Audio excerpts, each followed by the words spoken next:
25 de octubre del 2018. ¿Qué tal? Muy buenos días, bienvenidos a su programa Contacto Directo. Empezamos revisando quiénes son hoy nuestros invitados. Nos acompañan Andrés Páez, ex candidato a vicepresidente de la República por Compromiso, Ecuador, Creo y Suma. La impunidad galopante está escalando nuevas cumbres mientras el gobierno y oposición olvidan su promesa de crear una comisión internacional contra la impunidad con Naciones Unidas para sacar de la justicia la mano del crimen organizado. Indagaciones corchadas, procesos demorados, fugas de celebridades del correísmo. ¿Hasta cuándo? Lo conversamos. También estará María Sol Mite, presidenta de la Coalición de Mujeres Trans del Ecuador. Desde que se incorporó a la Constitución, el tema de la ideología de género está presente en una serie de leyes orgánicas de la República. Está en el proyecto del nuevo Código Orgánico de la Salud. El debate sobre su influencia sobre la calidad de vida de la familia ecuatoriana lo vamos a analizar. Y además estará con nosotros Luis Pachala, asambleísta por Bolívar de la Alianza Ciari Creo, miembro de la Comisión Ocasional de Tránsito y Seguridad Vial. Listo para primer debate en el Pleno el proyecto de reformas a la Ley de Tránsito y Transporte Terrestre en un entorno de inseguridad vial en calles, en carreteras, que preocupa a la ciudadanía. El gobierno de Rafael Correa durante 10 años asignó cifras nunca antes registradas para propaganda. La línea de información se centró en la figura de Correa, presidente, y en neutralizar las voces críticas y de denuncia. El Ministerio de Finanzas entregó cifras que rayan el límite de lo absurdo.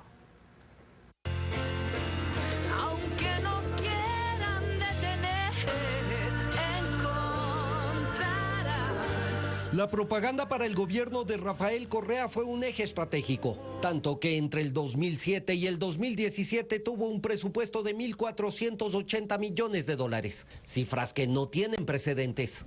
El aparataje estatal abarcó a la SECOM como ministerio, departamentos de comunicación en todas las entidades públicas y una serie de organizaciones relacionadas. Javier Aguirre es actual subsecretario de Comunicación y tiene claro uno de los objetivos con los que actuó la comunicación oficial. El manejo de descrédito hacia las personas que no pensaban igual. Y creo que fue una constante de las instituciones que manejaron la comunicación durante la etapa pasada, ¿no? Según la información del Ministerio de Finanzas, el presupuesto de comunicación para el 2010 ya era de 105 millones de dólares. El mayor incremento presupuestario estuvo en el 2012, cuando llegó a 213 millones de dólares, mientras que para el 2014 ya había llegado a su tope más alto con 282 millones de dólares. En comparación, el presupuesto para comunicación oficial para este año está en 30 millones de dólares. En el manejo de la publicidad hubo irregularidades. Según la Contraloría, intermediarios y empresas relacionadas con la familia Alvarado Espinel se beneficiaron de ella. César Ricaurte, director de Fundamedios, cree que el sistema de propaganda montado generó un círculo de corrupción, fue violatorio de los derechos humanos y estuvo centrado en la imagen del expresidente Correa. La construcción de esa imagen de un líder impoluto, casi sobrehumano, ¿no? El mejor presidente de la historia, el mejor presidente del mundo. Y quienes operaban este aparato de propaganda, quienes lo dirigían, obviamente era desde la presidencia de la República y los hermanos Fernando y Vinicio Alvarado. El analista Lolo Echeverría considera desmesurado el gasto en este sector, más cuando, según él, su objetivo fue sostener un sistema político y ocultar la corrupción. Como se dice, la mentira repetida 1000 veces se convierte en verdad. Y si se hace eso con impunidad y con recursos ajenos, recursos del Estado, es una maravilla, es una comunicación de panacea, pero es destructiva, antidemocrática. Ese dinero se gastó para enriquecer a los amigos, se gastó como instrumento para hacer publicidad, para defender los contratos con sobreprecios. El gasto en propaganda durante los 10 años del gobierno de Correa es similar al que hubiera servido para construir alrededor de 1000 unidades educativas del milenio en todo el país. ¿Qué tal, Alfredo? Buenos días, ¿cómo te va? Muy bien, Estefi, buenos días. Buenos días a todos. Bueno, aparentemente todo estaría dicho, pero no es así. Falta el aspecto penal. El fiscal general del Estado debe indagar si se configura el delito imprescriptible peculado. el procurador del Estado debe acusar para pedir reparación integral. Según el artículo 278 del Código Integral Penal, los servidores públicos y las personas que actúen en virtud de una potestad estatal en alguna de las instituciones del Estado determinadas en la Constitución de la República, en beneficio propio o de terceros, abusen, se apropien, distraigan o dispongan arbitrariamente de bienes muebles o inmuebles, dineros públicos o privados, efectos que los representen, piezas, títulos o documentos que estén en su poder, en virtud o razón de su cargo, serán sancionados con pena privativa de libertad de 10 a 13 años. Este es un asunto penal. Debe cumplirse obligatoriamente el mandato más votado de la consulta popular: sancionar a los corruptos y recuperar lo robado. La actualidad, los protagonistas, el análisis y la información en Contacto Directo.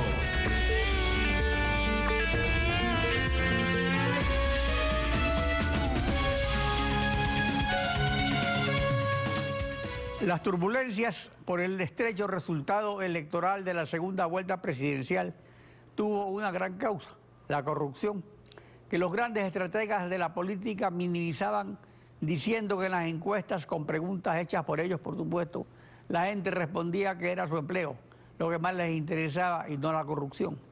Eso es verdad. Pero el primer interés de cada ciudadano es su empleo. Pero eso no significa que la ofensa de la corrupción les resbala. Por eso en la consulta popular la pregunta más votada fue la primera, dando el mandato de sancionar a los corruptos y recuperar lo robado. Está con nosotros Andrés Páez, ex candidato a vicepresidente de la República por Compromiso Ecuador. Buen día, bienvenido a Contacto Directo. Gracias, doctor. Buenos días. Ante la metida de mano de la justicia y la impunidad rampante, hace 20 meses en la campaña electoral, el binomio Lasso-Páez propuso crear una comisión internacional contra la impunidad con Naciones Unidas, como funciona en Guatemala desde 2006. Lenín Moreno también lo propuso en segunda vuelta y al asumir el mando. Pero de eso los líderes políticos no han vuelto a hablar y la impunidad se continúa mofando de la ciudadanía. La impunidad es indestructible en esta república de papel del Ecuador. Mientras no haya una decisión política de combatir de forma efectiva la impunidad, esta seguirá siendo un hecho cotidiano. Aquí lo que se requiere es que efectivamente se recupere la plata que se robaron. Yo hablaba hasta hace poco de 60.000 millones, el BID me ha corregido y ha dicho que son 70.000 millones que se robaron en los 10 años de la década saqueada. Eso significa de que hay que tomar medidas que son simples, elementales. Por ejemplo, tomar las estadísticas de los vehículos de alta gama y preguntar a sus propietarios cómo hicieron para comprar esos carros que cuestan 100, 120, 160 mil dólares. Registrar los bienes de ciertos funcionarios públicos cuyo origen jamás van a poder explicar. Preguntarles si es que son de la herencia de la abuelita y si es que es de la herencia de la abuelita que entreguen el testamento, si no hay testamento que muestren la posesión efectiva y si no hay ninguna de las dos cosas, entonces incautar esos bienes y devolver a los ecuatorianos. Eso es lo que corresponde hacer, eso es lo que dijimos en la campaña electoral que debía hacer, que nadie esté volando bajo el radar. ¿Cómo es posible que en el Seguro Social hayan dos procesos en el que hay una sola persona que está encarcelada, 3 o 4 personas encausadas y el resto de la banda, que son como 40 personas, volando bajo el radar? En el caso Glass, igualmente los hijos del señor Rivera ni siquiera están encausados, los administradores de televisión satelital pasan campantes, los hermano y hermana de Jorge Glass igual, es decir, todo el mundo vuela bajo el radar, agarran a uno, lo meten en la cárcel, encausan a otro y dicen que con eso se está luchando contra la corrupción. Lo que el país espera es medidas categóricas, firmes, es decir, incautaciones de bienes, incautaciones de vehículos y de dinero, seguir la ruta del dinero en los bancos del mundo para que ese dinero regrese a las arcas del Estado. Es decir, hay medidas que si es que hay una decisión política efectiva, se pueden cumplir y darle satisfacción a la gran expectativa de la ciudadanía y a una demanda colectiva que es que por lo menos se recupere la plata, si no les quieren meter en la cárcel a todos estos pillos y sinvergüenzas miembros de la banda criminal más peligrosa que ha operado en el Ecuador, dirigida por Rafael Correa durante 10 años. Es decir, que no se necesitan nuevas leyes, porque hay leyes que permiten eso. Aparte de esto, el gobierno, en los 17 meses de estar en el poder, ha concretado la auditoría del PNUD, Programa de las Naciones Unidas para el Desarrollo, a 4 de los 5 proyectos emblemáticos del régimen correísta. Pero esta auditoría es solo indicativa o vinculante como las de Contraloría para la Administración de Justicia. A estas alturas, ¿de qué sirve contra la impunidad? ¿O solo para saber lo que cuesta terminar los proyectos inconclusos y con sobreprecio?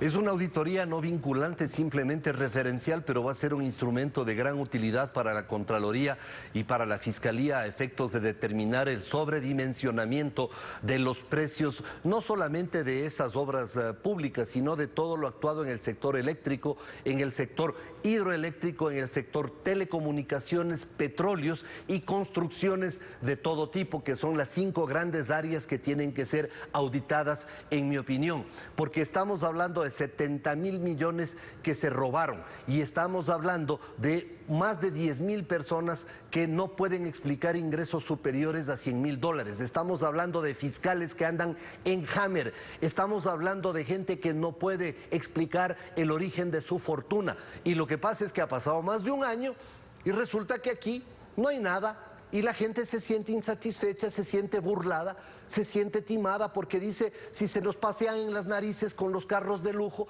viven en las mansiones que se compraron cuando antes eran pata al piso y no tenían ni para el bus, resulta que ahora son unos potentados, la gente se siente indignada y por eso es que la gente reclama nuevamente calle. La gente dice, vamos a las calles a exigir de que haya justicia, de que se recupere el dinero, de que no nos burlen, de que no nos estén timando todo el tiempo, porque hay un país encendido de ira frente a la injusticia y a la impunidad. Es decir, ahora, señores de las funciones del Estado, ahí están las leyes, úsenlas para combatir la impunidad. El mandato renovador del Consejo Transitorio de Participación Ciudadana, pese a la buena voluntad de sus integrantes, ¿servirá de algo contra la impunidad si las autoridades judiciales y de control se renuevan con las mismas reglas del correato? Acudir a las reglas del correato siempre será un peligro latente. De todas maneras, esas son las reglas con las que al momento se cuentan y tendremos que pensar a futuro cómo modificarlas. Pero más importante que las reglas es la voluntad política, es la voluntad de los funcionarios de hacer las cosas, de investigar la corrupción, de incautar los bienes, de poner a los pillos tras las rejas y de recuperar el dinero haciendo un seguimiento de por dónde es que ese dinero ha escapado del país y también recuperando el dinero que lo tienen escondido en sus casas, en sus mansiones, en sus propiedades. Pero cuando hace 15 meses se produjo el escape solemne de Rafael Correa a Bélgica, con notificación a la Asamblea ante la vista de todo el mundo, usted fue el único dirigente político que propuso impedir su salida, mientras en la Asamblea jugaron al mudo. ¿Era legalmente imposible impedir su salida o los grandes líderes políticos del Ecuador prefirieron tenerlo a Correa a 9.000 kilómetros de distancia? Yo creo que lo que conviene al Ecuador es tenerle a Correa tras las rejas, rindiendo cuentas de 10 años de saqueo, de abuso, de crímenes de Estado, rindiendo cuentas de los 70.000 millones que se han robado.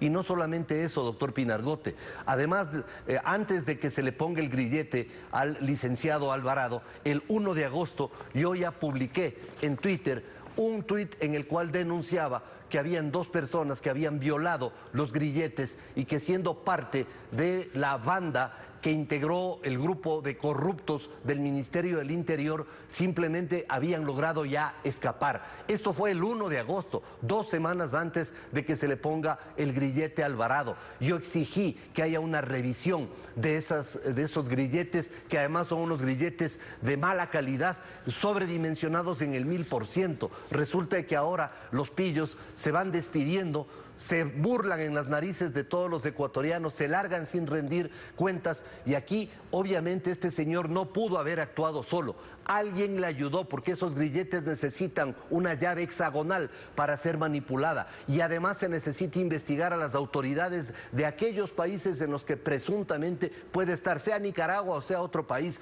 Hay que investigar esas autoridades que han ayudado a fugar no a una persona perseguida políticamente, sino a un individuo encausado penalmente por serias presunciones de irregularidades.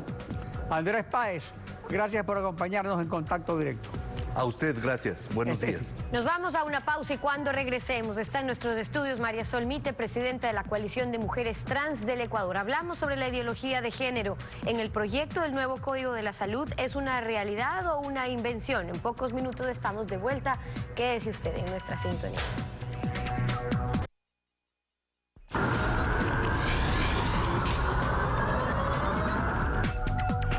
En Contacto Directo hemos venido analizando desde distintos puntos de vista el tema de la ideología de género, con grupos defensores de la familia, grupos LGBTI, grupos pro vida, grupos trans, el tema de la igualdad de género y la ideología de género, que ya se está insertando en algunas leyes. La semana pasada estuvo aquí Pablo Moizam, del Frente Nacional por la Familia, y hoy nos acompaña María Sol Mite, presidenta de la Coalición de Mujeres Trans del Ecuador. Bienvenida a Contacto Directo. Buen día a todas y a todos, gracias por el espacio. Usted ha solicitado su derecho a la réplica por los temas tratados con Pablo Moizam en lo que se refiere al Código de la Salud. Escuchemos primero una de sus preocupaciones. Dicen que género o equidad de género se refiere a la igualdad entre hombre y mujer, y así lo aclaró el presidente Moreno en el decreto 460. Pero como vemos, por ejemplo, en el artículo 192 del Código de la Salud del proyecto del libro 2, hay una clara distinción entre género y sexualidad. Esta distinción se encuentra en todo el articulado, no solamente de esta ley, pero de otras como por ejemplo la Ley de Violencia contra la Mujer, mostrando claramente que existe una diferencia entre género y sexo. Sexo es lo que se refiere a hombre y mujer, biológica y anatómicamente distintos. Género es lo que el lobby internacional, sobre todo de los movimientos LGBTI, está tratando de introducir para que los hombres que se consideran mujeres o al revés sean considerados de la misma manera. ¿Cuál es su réplica? Bueno, preocupa desde la Coalición de Mujeres Trans la forma suelta en que se habla sobre identidad de género, mismo que está en la Constitución, en el artículo 11, numeral 2. Hacemos un llamado a la conciencia, no tratar de confundir el término científico, el término de los preceptos constitucionales, como es género, identidad de género y enfoque de género, con este término inventado por estos grupos antiderechos, como es la ideología de género. El señor habla sobre el Código Orgánico de la Salud, que por qué se indica el género, porque así lo manda la Constitución en el artículo 32 y 70 de la Constitución. Si el señor Moizam no está de acuerdo con lo que votó la mayoría de los ecuatorianos en la Constitución, le sugerimos que por favor vaya y en vez de criticar, proponga una reforma a la Constitución. Ahora, la diferencia es cómo se lo incluye en los proyectos de ley. Entonces, por ejemplo, el artículo 113 del Código de la Salud, que habla de la educación en la promoción de la salud, dice: los programas de estudio de establecimientos educativos incluirán contenidos que fomenten el conocimiento de los derechos en salud, en prácticas saludables. Dice después que promuevan el autocuidado, ahí habla la igualdad de género y la corresponsabilidad personal. Cuando hablan ahí de promover la igualdad de género, ¿se refiere a la igualdad entre hombre y mujer o qué debería comprender eso entonces? Bueno, básicamente el promover la igualdad de género quiere decir romper esos estereotipos sobre el patriarcado y sobre el machismo para poder efectivamente evitar femicidios, evitar violencia contra la mujer. Y por supuesto, la diversidad sexual está incluido en todo esto en un tema de restitución de derechos. Es decir, en el Código Orgánico de la Salud, por primera vez en la historia del Ecuador, el Estado ecuatoriano empieza a pagar la deuda histórica que tiene hacia las personas trans. Y ese pagar esa deuda, a su juicio, es porque ya se está considerando en el Código de la Salud que se promuevan estas prácticas en las que se reconoce no solamente la diferenciación en los temas de sexo, sino de género, es decir, del constructo del género y la diferenciación que ustedes hacen, ya se está incluyendo en el Código de la Salud. ¿Por eso se está pagando esa deuda que usted dice? Nosotras como población trans no fomentamos que sexo y género sea lo mismo. Está claramente establecido los significados de ambos términos. Desde la población trans, obviamente, defendemos la vida en todas sus etapas y a la familia en todos sus conceptos.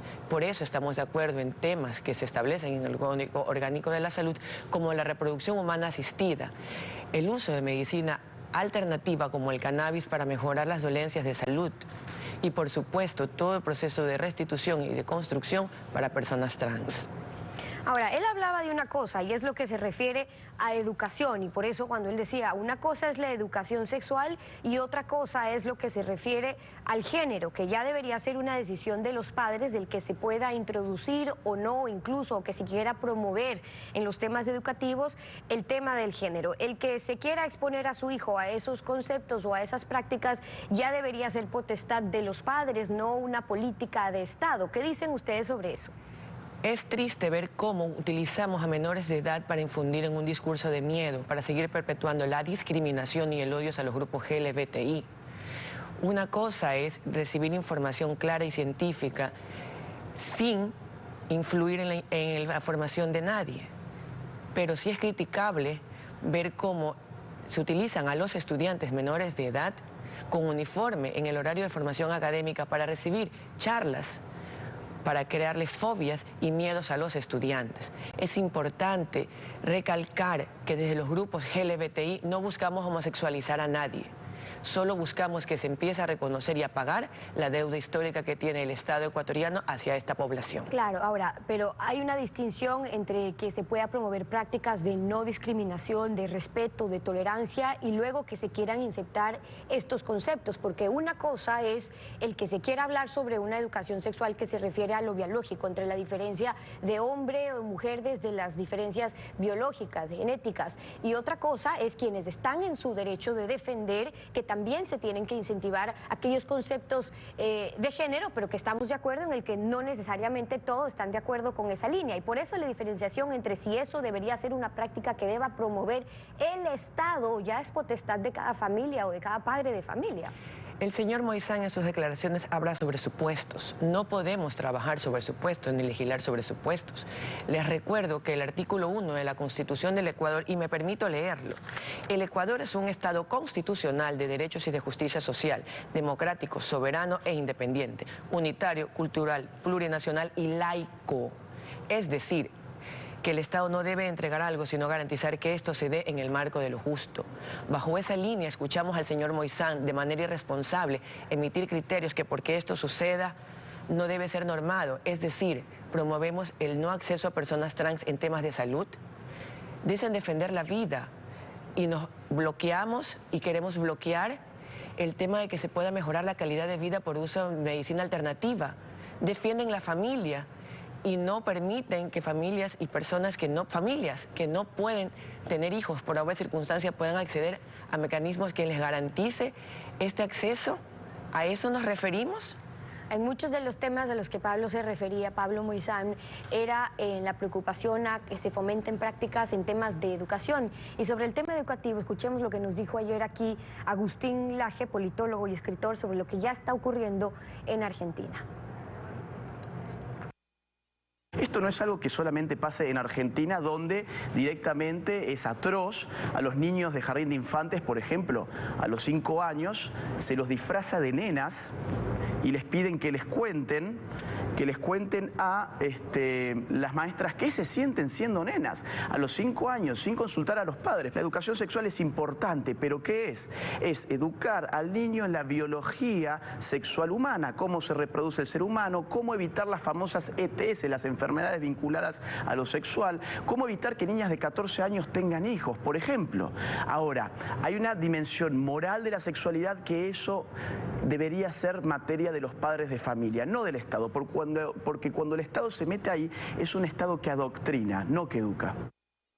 Pero eso es parte de lo que creen que se debería incluir en la educación, es decir, en la educación en lo que se refiere a género, por ejemplo, ejercicios que les permita escoger a ellos si se sienten hombres o mujeres a temprana edad. Caemos en lo mismo, Estefan. La mala utilización de menores de edad, de niños, niñas y adolescentes para infundir miedo y perpetuar la discriminación, seguir perpetuando y fomentando la violencia. Bueno, pero es que esa es una realidad, ya está pasando en Argentina, por eso yo pregunto si es de muy interés de que ocurra aquí. No, bajo ningún concepto. He dicho en mi intervención que nosotros defendemos la vida en todas sus etapas, a la familia. Es por eso que estamos de acuerdo con el Código Orgánico de la Salud. Vemos con buenos ojos esta implementación. Y sobre el tema de educación, repito, no mal utilicemos, no manipulemos. Debemos garantizar el bien superior del menor y esta es la forma no adecuada de hacerlo, infundiendo miedo, perpetuando la violencia y generando temor hacia la realidad que está pasando en nuestro país. Son algunas de las observaciones de María Sol Mite, la presidenta de la Coalición de Mujeres Trans, acompañándonos hoy en Contacto Directo. Muchas gracias por haber estado con nosotros. Gracias a ustedes, feliz jueves. Igualmente, 7:30, nos tenemos que ir a una pausa y cuando regresemos ya está en nuestros estudios Luis Pachala, asambleísta de la Alianza CIARI Creo, miembro de la Comisión Ocasional de Tránsito y Seguridad Vial. Frente a la alarmante inseguridad vial en la Asamblea se están proponiendo reformas a la Ley de Tránsito y Transporte Terrestre. Regresamos con eso, no se vayan.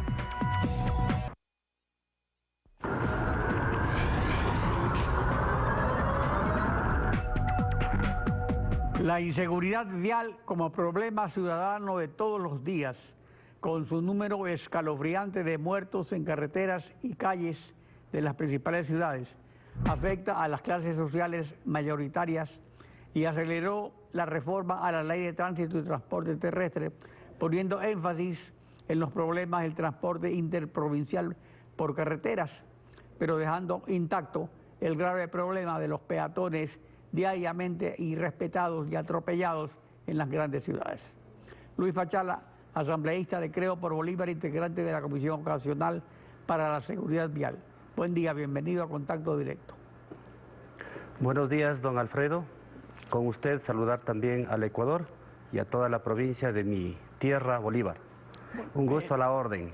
El transporte de pasajeros es más notorio por el número de víctimas en un solo accidente y porque está vinculado a los gremios de transportistas, tradicionalmente vinculados a los grupos políticos, por las facilidades que prestan para el transporte de manifestaciones partidistas, su colaboración con los gobiernos para evitar paros, etc. Pero ¿cuáles son las principales reformas sobre seguridad vial en carreteras, a manera de resumen de lo que contiene este paquete? Muchas gracias. Lo que usted ha dicho es cierto. Miren, desde el 2008 hasta el 2017 tenemos en estadísticas nada más y nada menos que 280.000 siniestros. Tenemos 24.000 muertos. Tenemos alrededor de 200.000 heridos. Es decir, más siniestros que el mismo parque automotor en el país. El parque automotor en el país está alrededor de 2.100.000 parques automotor, de los cuales 1.850.000 son privados particulares, 136.000 públicos, 26.000 estatales. Entonces, si nosotros vemos quiénes causan la siniestralidad, justamente está casi el 87% de las siniestralidades está en el privado, es decir, casi 240.000 siniestros son causados por los particulares, casi el 13% causado de los 136.000, casi 12.000 siniestros del transporte público. En este sentido, era necesario en la Asamblea Nacional, liderado por 9 asambleístas, era necesario justamente realizar la reforma de la Ley de Tránsito en 4 ejes viales, en lo que tiene que ver justamente en el tema de tránsito, la forma como se obtiene las licencias, cómo se categoriza y sobre todo en el tema de la pérdida y recuperación de puntos. Ya no se puede obtener la licencia solamente con una prueba, sino que tiene que realizar un curso extensivo y pues sometido a pruebas psicológicas, pruebas teóricas, pruebas prácticas, dadas por las escuelas de conducción, institutos debidamente acreditados por CASES y autorizados por la Agencia Nacional de Tránsito. Ya antes se daba las licencias directamente, si yo quiero la D, iba a la D, si yo quería la E, iba a la E. Ahora vuelve la categorización. Tiene que estar primero en una categoría inferior para 2 años para yo acceder a la categoría superior, en este caso de la C, en la C 2 años y en la D 2 años. Asimismo, pero para aparte de las reformas sobre sanciones, licencia de conducir y capacitación de conductores, la única reforma vinculada a las ciudades que destaca es sobre el servicio de tricimotos, que ya tiene sus gremios organizados. ¿Por qué hay este vacío de la inseguridad vial en las ciudades? ¿No se hicieron presentes los asambleístas de Guayaquil y Quito, por ejemplo? No, nosotros tenemos otro de los ejes de la reforma vial, la seguridad vial. Y esa seguridad vial tiene que ver justamente con la protección de usuarios, peatones y sobre todo con el cuidado del ambiente. Y lo que tiene que ver, no puede salir un vehículo de los terminales de ningún otro lugar, sobre todo el transporte público, sin una revisión técnica. Lo que ha hecho la Asamblea Nacional en la Comisión Ocasional de Tránsito es aprobar que en las capitales provinciales incluso existan centros autorizados, si es posible en los cantones, centros autorizados de revisión técnica.